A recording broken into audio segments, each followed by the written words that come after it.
ہندوستان ہی کی بات میں اگر بتاؤں، یہاں پر ایک بادشاہ ایسا بھی گزرا جس کے ایک تیر سے ایک بچے کی موت ہو گئی تھی، ایک بچے کی موت ہو گئی۔ عورت جو بچے کی ماں تھی وہ مقدمہ کر دی چیف جسٹس کے پاس۔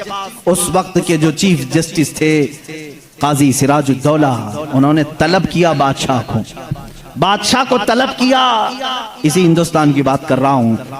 عورت ایک جگہ کھڑی ہے، وقت کا بادشاہ ایک جگہ کھڑا ہے۔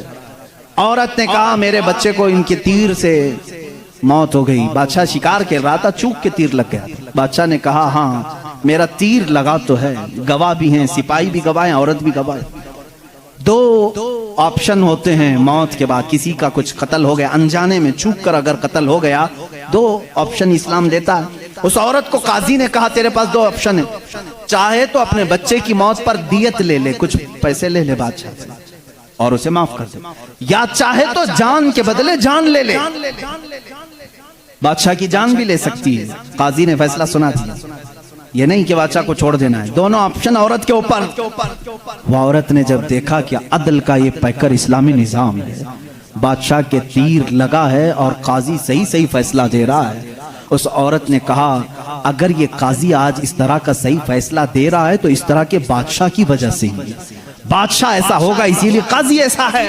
اس عورت نے کہا میں اس بادشاہ کی جان بخشتی ہوں، میرے بچے کے لیے جو دیت بنتی ہے وہ بادشاہ مجھے دے دے۔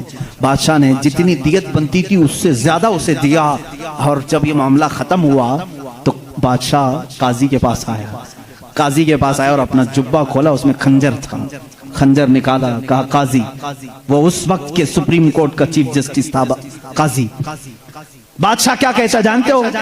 مجھے جب پتا چلا میرے اوپر مقدمہ ہے اور مجھے معلوم تھا میرے تیر سے ایک بچہ فوت ہوا ہے، میں آج کورٹ میں آ رہا تھا، میں ساتھ ہی خنجر لے کے چلا۔ قاضی نے پوچھا کیوں لے کے چلے؟ کہا میں یہ دیکھنا چاہتا تھا کہ اگر فیصلہ قرآن و حدیث کے مطابق ہو تو ٹھیک ہے میں مان لوں، اور ذرا برابر اگر بادشاہ کا خیال کر کے قاضی نے کیا تو اسی خنجر سے قاضی کو قتل کر دو۔ بادشاہ نے یہ کہا، قاضی مسکرایا اور اپنے گدے سے اٹھ گیا اور چادر ہٹائی، نیچے بہت بڑا کوڑا تھا۔